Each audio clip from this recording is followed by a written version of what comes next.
ჟურნალი ქართული ფოლკლორი, მერვე ნომერი. რუბრიკა სახვითი და გამოყენებითი ხელოვნება. ქართული კერამიკა, კულტურის უწყვეტი ფორმა. ავტორი ირინე ჯიბუტი, კერამიკოსი, კერამიკის მაგისტრი და კერამიკის მკვლევარი. შესავალი. კერამიკა კაცობრიობის ერთ-ერთი უძველესი შემოქმედებითი და ტექნოლოგიური აღმოჩენაა. ის წარმოადგენს ადამიანის ურთიერთობის ნაყოფს ბუნებრივ ელემენტებთან, მიწასთან, წყალთან, ჰაერთან და ცეცხლთან. ამ ოთხი ძალის შერწყმით შეიქმნა მატერია, რომელმაც ადამიანებს არამხოლოდ საჭირო საგნების შექმნის შესაძლებლობა მისცა, არამედ საკუთარი კულტურის, რწმენისა და იდენტობის გამოხატვისაც.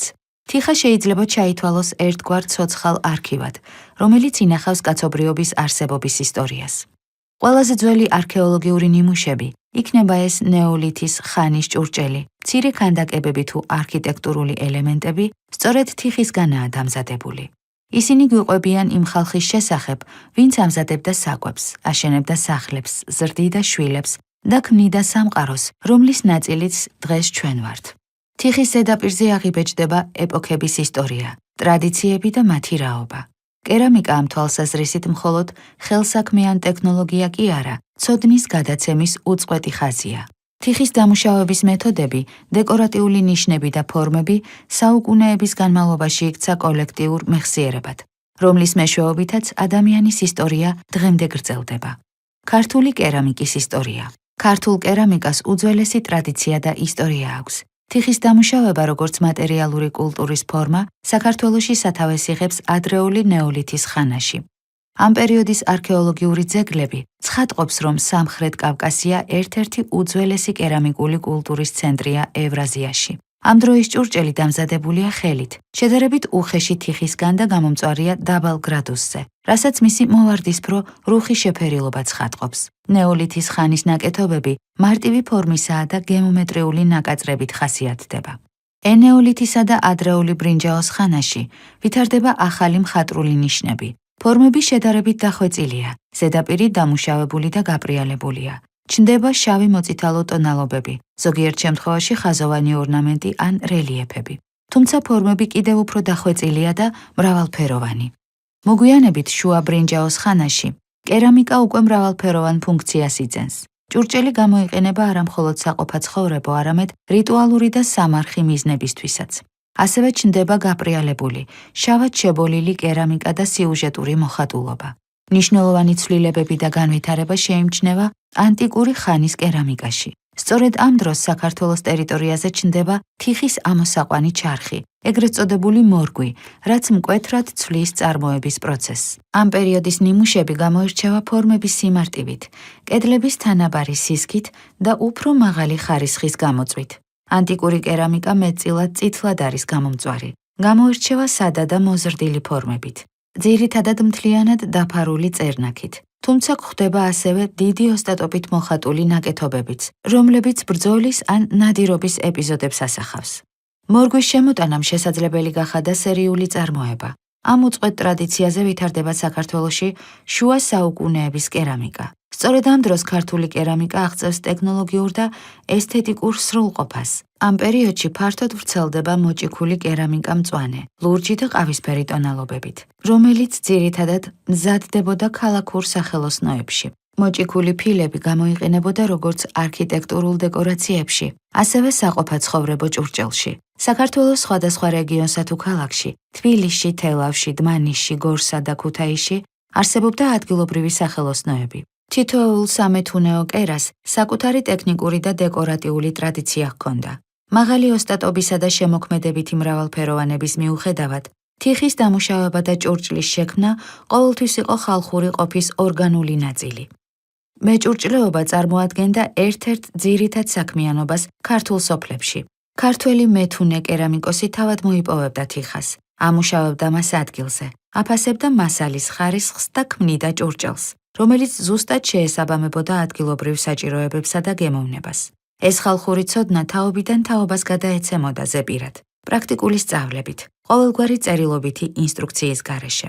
მე-19 საუკუნიდან მოყოლებული, კერამიკული წარმოება თანდათან ინდუსტრიულ სახეს იძენს. თუმცა ხალხური სახელოსნოები კვლავ აგრძელებენ არსებობას თითქმის ყველა რეგიონში. ქართული კერამიკის რეგიონალური ტრადიციები და სახელოსნოები.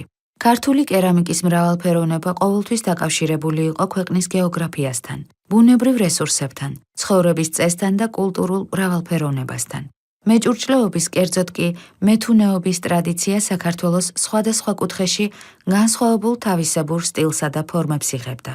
საქართველოს თითოეულ რეგიონს ჰქონდა საკუთარი თიხის ტიპი, ფერი და დამუშავების ტრადიცია, რაც განაპირობებდა ჭურჭლის ფორმისა და ფუნქციის განსხვავებებს. აღმოსავლეთ საქართველოში, კახეთში, შიდა ქართლსა და ქვემო ქართლში გავრცელებული იყო მსუბუქი, თხელი კედლის მქონე ჭურჭელი. აქაური თიხა, როგორც წესი, შეიცავს უფრო მაღალ ალუმინის სილიკატებს და ნაკლებ რკინის ჟანგს, რის გამოც პროდუქცია ღია ფერისაა და ხშირად დაფარულია თბილი მოწითალო ტონით. ამ რეგიონებში განსაკუთრებით გამოირჩევა თელავის, იყალთოს, დმანისისა და გორის ოსტატთა ნამუშევრები, რომლებიც ცნობილი იყვნენ მკაფიო სიმეტრიითა და ფორმის სისუფთავით. დასავლეთ საქართველოში, იმერეთსა და გურიაში, თიხა უფრო ცხიმიანია და მდიდარია რკინის მინარევებით, რის გამოც გამომწვარი ჭურჭელი მუქი, ყავისფერი ან თითქმის შავი ფერის გამოდის. იმერელი მეჭურჭლეები ხშირად ამზადებენ მასიურ და გამძლე ჭურჭელს ყოველდღიური გამოყენებისთვის. ქოთნებს, ღვინის დოქებს, მარცვლეულის შესანახებს, წყლის ჭურჭელს. ამ მხარეს ახასიათებდა პრაქტიკული ფუნქციისა და ესთეტიკის სინთეზი. დეკორი იშვიათად იყო ზედმეტად ორნამენტული, თუმცა ფორმა და პროპორცია დახვეწილი ჰქონდა და გათვლილი იყო მისი გამოყენებისთვის. როგორც დასავლეთ, ისე აღმოსავლეთ საქართველოში, კერამიკული წარმოება მჭიდროდ იყო დაკავშირებული როგორც ყოველდღიურ ცხოვრებასთან, ისე რიტუალურ კულტურასთან. მრავალი ჭურჭლის ფორმა ტაძრებთან და დღესასწაულებთან ასოცირდებოდა. სვანეთში და რაჭაში კერამიკული წარმოება შედარებით მცირე მასშტაბით იყო გავრცელებული, რაც განპირობებული იყო კლიმატური პირობებითა და ბუნებრივი რესურსების სიმწირით. თუმცა აქაც არსებობდნენ ადგილობრივი ოსტატები, რომლებიც ამზადებდნენ პატარა ზომის ჭურჭელსა და საკულტო ნივთებს, ხშირად უხეში ტექსტურითა და მინარევებით გაჯერებული თიხისგან. თითოეულ რეგიონს ახასიათებდა ფორმათა და მასალის თავისებურება, სამუშაო პროცესის განსხვავებული ორგანიზება. ეს ტრადიციები ხალხური ცოდნის ერთ-ერთი ყველაზე გამძლე ფორმაა. დღეს ამ მრავალფეროვანი ტრადიციის ნიშნები კვლავ იკითხება თანამედროვე ქართველ კერამიკოსთა ნამუშევრებში. ქართული კერამიკა კვლავ აგრძელებს დიალოგს საკუთარ წარსულთან. მე-20 საუკუნეში ქართული კერამიკის განვითარება მჭიდროდ იყო დაკავშირებული ქვეყნის სოციალურ და ეკონომიკურ ცვლილებებთან. საბჭოთა ეპოქამ კერამიკას ახალი ფუნქცია მიანიჭა. ის იქცა როგორც სამრეწველო წარმოების, ისე იდეოლოგიური კულტურის ნაწილად. სახელმწიფოს მიერ კონტროლირებადი სისტემის ფარგლებში ჩამოყალიბდა ხელოვნების სწავლების ინსტიტუციური მოდელები. თბილისსა და რეგიონებში აშენდა კერამიკის ქარხნები, სადაც ტრადიციული ოსტატობა შერწყმული იყო სტანდარტიზებულ წარმოებასთან. შეიქმნა მხატვრული კერამიკის ფაკულტეტი და სახელოსნო თბილისის სახელმწიფო სამხატვრო აკადემიაში. ამ პერიოდში დამკვიდრდა დეკორატიულ გამოყენებითი ხელოვნების ცნება, რომლის ფარგლებშიც კერამიკა განიხილებოდა როგორც ერთ-ერთი სახელმწიფოებრივად მნიშვნელოვანი ხელოვნების დარგი. მიუხედავად სისტემის მკაცრი ჩარჩოებისა, კერამიკის სფერო მაინც რჩებოდა სივრცედ, სადაც ოსტატები და მხატვრები ცდილობდნენ ინდივიდუალური სტილის შენარჩუნებას. ადგილობრივ მასალებთან, ფორმებთან და ტრადიციებთან დაკავშირებული ინტერესი ამ დროსაც არ არსებობდა, თუმცა ხშირად მხოლოდ ესთეტიკურ დონეზე, რადგან სამრეწველო მიზნებისთვის ბუნებრივი თიხის გამოყენება თითქმის მთლიანად ჩანაცვლდა ტექნოლოგიურად დამუშავებული მასალებით. ამან ნაწილობრივ დააშორა კერამიკა თავის ისტორიულ ფესვებს, თიხასთან უშუალო ურთიერთობასა და გარემოსთან ინტეგრირებულ გამოცდილებას. თანამედროვე ქართული კერამიკის ახალი სიცოცხლე საბჭოთა კავშირის დაშლის შემდეგ კერამიკის სფერო საქართველოში მძიმე კრიზისში შევიდა. ქარხნები დაიხურა, სახელმწიფო შეკვეთები გაქრა, სასწავლო და სამეცნიერო ინფრასტრუქტურა დაიშალა. კერამიკოსებს, ოსტატებს, ხელოსნებს, რომლებიც წლების განმავლობაში მუშაობდნენ, ერთიან სისტემაში მოუწიათ საქმიანობის დამოუკიდებლად გაგრძელება, თითქმის ყოველგვარი მატერიალური თუ ტექნიკური მხარდაჭერის გარეშე. ბევრმა მათგანმა პროფესია მიატოვა, ხოლო სახელოსნოები, სადაც ოდესღაც ოსტატები და მოსწავლეები ერთად ქმნიდნენ, თანდათან გაქრა ქალაქებისა და სოფლების ყოველდღიური ცხოვრებიდან. ამ პერიოდში კერამიკა საქართველოში თითქმის სრულიად გასცდა საჯარო და კულტურულ სივრცეს. ის აღარ იყო არც სამრეწველო პროდუქტი, არც ხელოვნების აქტიური დარგი. მხოლოდ რამდენიმე ოსტატმა და მხატვარმა კერამიკოსმა შეძლო ინდივიდუალურად შეენარჩუნებინა პრაქტიკა, ხშირად ძალიან შეზღუდულ პირობებში. ეს იყო დრო, როცა კერამიკის ტრადიცია სიყვარულით გადარჩა. მიუხედავად ამ რთული ფონისა, ბოლო 10 წლეულებში თანდათან იკვეთება კერამიკის თანამედროვე მიმართულებით განვითარების ნიშნები. თანამედროვე ქართული კერამიკა დღეს არ არის მასშტაბური ინდუსტრია. მაგრამ სწორედ ამ არაინსტიტუციურობაში შეიძლება შეიძინოს საინტერესო თანამედროვე მნიშვნელობა. კერამიკა იქცა პირად პრაქტიკად, კვლევის, ექსპერიმენტის და თვითგამოხატვის სივრცედ. მიუხედავად ეკონომიკური სირთულეებისა, ნედლეულის დეფიციტისა და ბაზრის არარსებობისა, ეს სფერო მაინც ცოცხლობს. გვიანი 2000-იანი წლებიდან ახალი თაობის ხელოვანები, მათ შორის მკვლევარები, მასწავლებლები და რეგიონული სახელოსნოები, ქმნიან იმ ტენდენციას, რომელიც თანდათანობით აბრუნებს კერამიკას თავის ნამდვილ ფესვებთან. ადგილობრივი თიხის გამოყენება ჯერ კიდევ შეზღუდულად ხდება, თუმცა თანდათანობით ჩნდება ინდივიდუალური ინიციატივები, რომლებიც ცდილობენ მასალის შესაძლებლობების კვლევას და პრაქტიკაში დაბრუნებას. ჩნდება ახალი მცირე სახელოსნოები, სამხატვრო სივრცეები და ინდივიდუალური პროექტები. ეს არ არის ორგანიზებული მოძრაობა, არამედ უფრო დამოუკიდებელი და თვითნებური, თავისუფალი პროცესი. თანამედროვე ქართული კერამიკული ნამუშევრები იქმნება ახლებური გააზრებით, სადაც ტრადიციული ფორმები და ტექნიკა ერთიანდება ახალ ვიზუალურ ენასთან. ამ პროცესში იქმნება როგორც გამოყენებითი ნივთები, ასევე მხატვრულად უფრო დახვეწილი ნამუშევრები, რომლებიც ფოკუსირებულია ესთეტიკურ მხარეზე, გამომსახველობაზე და ავტორის ხელწერაზე. ქართული კერამიკა დღეს არის მყიფე, მაგრამ სიცოცხლით სავსე სივრცე, უფრო შინაგანი მდგრადობის სიმბოლო, ვიდრე სტაბილური ინსტიტუცია. და სწორედ ამ სიჩუმეში ინდივიდუალური სახელოსნოებისა და კვლევების ფონზე იგრძნობა იმ ძველი ტრადიციის სუნთქვა, რომელიც საუკუნეების განმავლობაში ინახებოდა ადამიანთა ხელებში მოქცეულ თიხაში. ფიოსიმეტრიითა და ფორმის სისუფთავით. დასავლეთ საქართველოში, იმერეთსა და გურიაში, თიხა უფრო ცხიმიანია და მდიდარია რკინის მინარევებით, რის გამოც გამომწვარი ჭურჭელი მუქი, ყავისფერი ან თითქმის შავი ფერის გამოდის. იმერელი მეჭურჭლეები ხშირად ამზადებენ მასიურ და გამძლე ჭურჭელს ყოველდღიური გამოყენებისთვის. ქოთნებს, ღვინის დოქებს, მარცვლეულის შესანახებს, წყლის ჭურჭელს.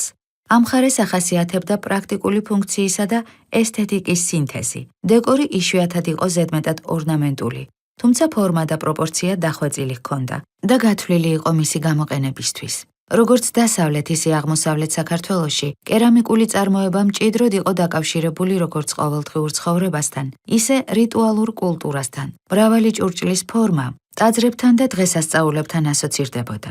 სვანეთში და რაჭაში კერამიკული წარმოება შედარებით მცირე მასშტაბით იყო გავრცელებული, რაც განპირობებული იყო კლიმატური პირობებითა და ბუნებრივი რესურსების სიმწირით.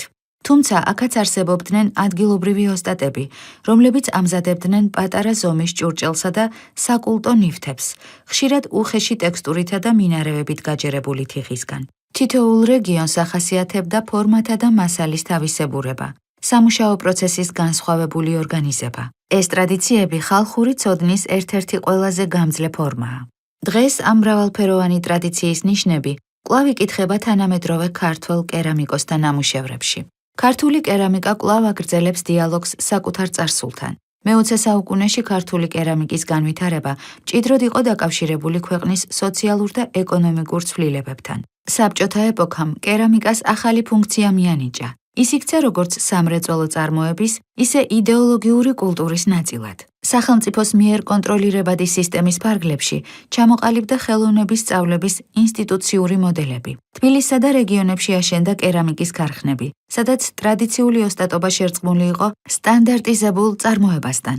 შეიქმნა მხატვრული კერამიკის ფაკულტეტი და სახელოსნო თბილისის სახელმწიფო სამხატვრო აკადემიაში. ამ პერიოდში დამკვიდრდა დეკორატიულ გამოყენებითი ხელოვნების ცნება, რომლის ფარგლებშიც კერამიკა განიხილებოდა როგორც ერთ-ერთი სახელმწიფოებრივად მნიშვნელოვანი ხელოვნების დარგი. მიუხედავად სისტემის მკაცრი ჩარჩოებისა, კერამიკის სფერო მაინც რჩებოდა სივრცედ, სადაც ოსტატები და მხატვრები ცდილობდნენ ინდივიდუალური სტილის შენარჩუნებას. ადგილობრივ მასალებთან, ფორმებთან და ტრადიციებთან დაკავშირებული ინტერესი ამ დროსაც არ არსებობდა, თუმცა ხშირად მხოლოდ ესთეტიკურ დონეზე, რადგან სამრეწველო მიზნებისთვის ბუნებრივი თიხის გამოყენება თითქმის მთლიანად ჩანაცვლდა ტექნოლოგიურად დამუშავებული მასალებით.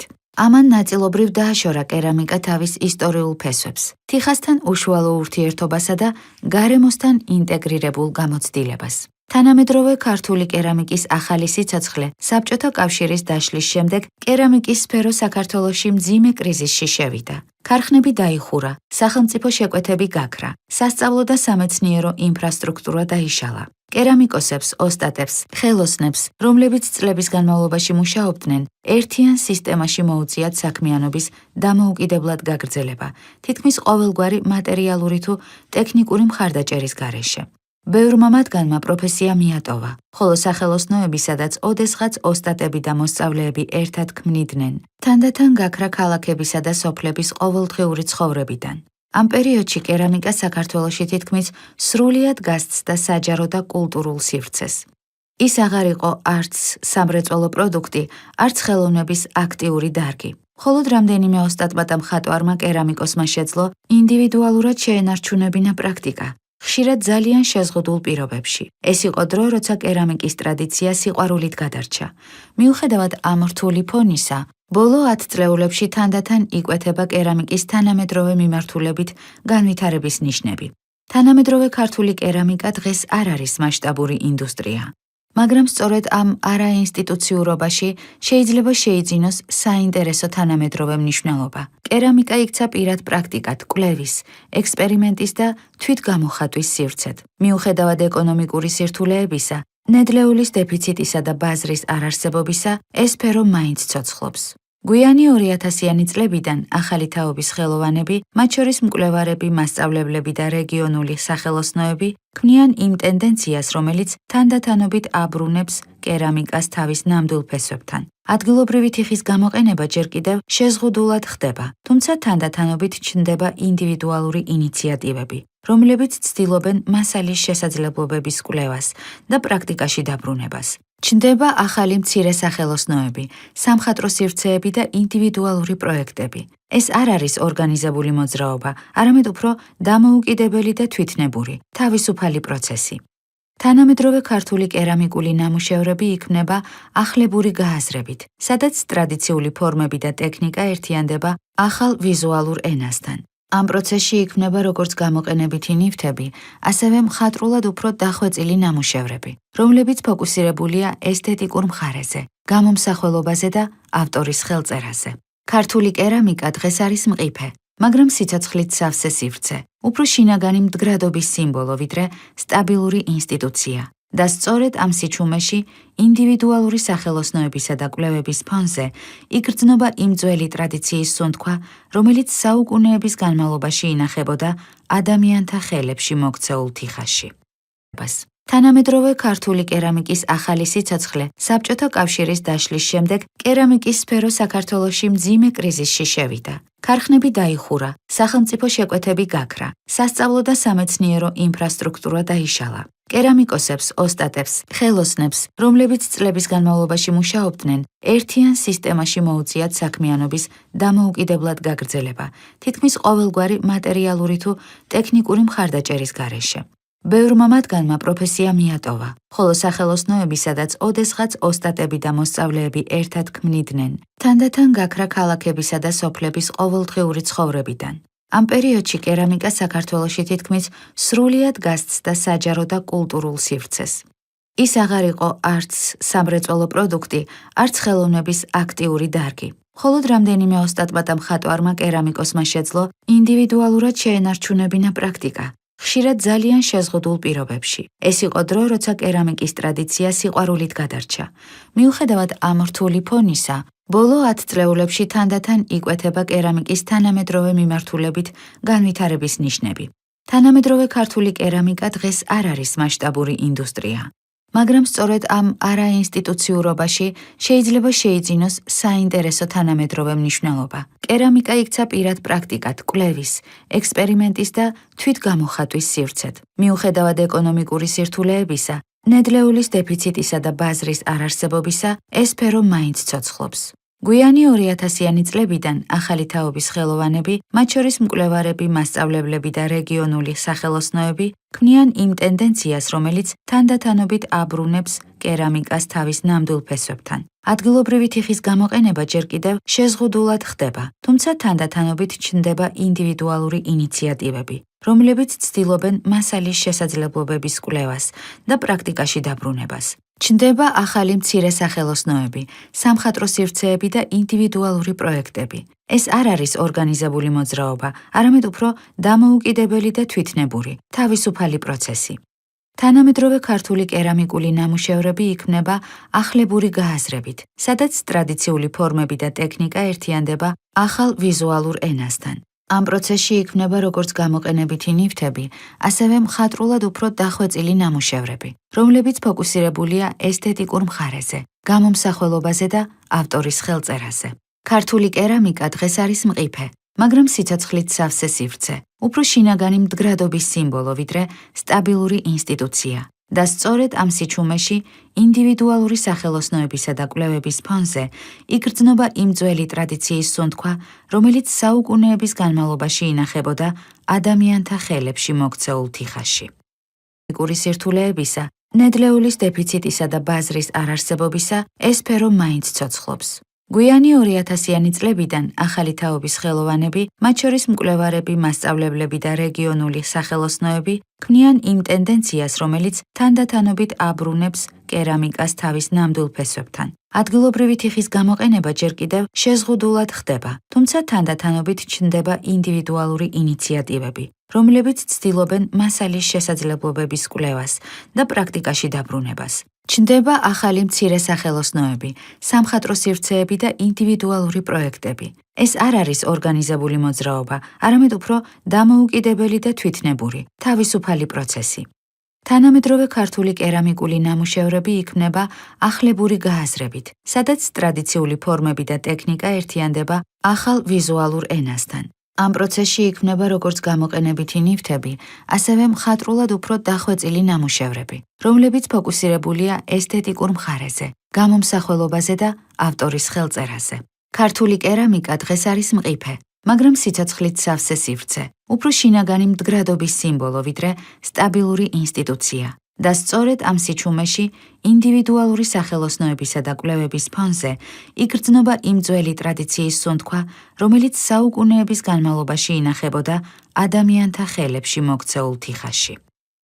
თანამედროვე ქართული კერამიკული ნამუშევრები იქმნება ახლებური გააზრებით, სადაც ტრადიციული ფორმები და ტექნიკა ერთიანდება ახალ ვიზუალურ ენასთან. ამ პროცესში იქმნება როგორც გამოყენებითი ნივთები, ასევე მხატვრულად უფრო დახვეწილი ნამუშევრები, რომლებიც ფოკუსირებულია ესთეტიკურ მხარეზე, გამომსახველობაზე და ავტორის ხელწერაზე. ქართული კერამიკა დღეს არის მყიფე, მაგრამ სიცოცხლით სავსე სივრცე, უფრო შინაგანი მდგრადობის სიმბოლო, ვიდრე სტაბილური ინსტიტუცია.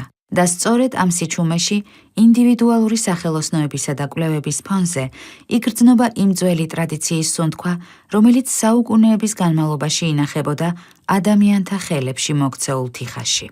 ქართული კერამიკა დღეს არის მყიფე, მაგრამ სიცოცხლით სავსე სივრცე, უფრო შინაგანი მდგრადობის სიმბოლო, ვიდრე სტაბილური ინსტიტუცია. და სწორედ ამ სიჩუმეში ინდივიდუალური სახელოსნოებისა და კვლევების ფონზე იგრძნობა იმ ძველი ტრადიციის სუნთქვა, რომელიც საუკუნეების განმავლობაში ინახებოდა ადამიანთა ხელებში მოქცეულ თიხაში. სახელოსნოებისა და კვლევების ფონზე იგრძნობა იმ ძველი ტრადიციის სუნთქვა, რომელიც საუკუნეების განმავლობაში ინახებოდა ადამიანთა ხელებში მოქცეულ თიხაში. საუკუნეების განმავლობაში ინახებოდა ადამიანთა ხელებში მოქცეულ თიხაში. ადამიანთა ხელებში მოქცეულ თიხაში.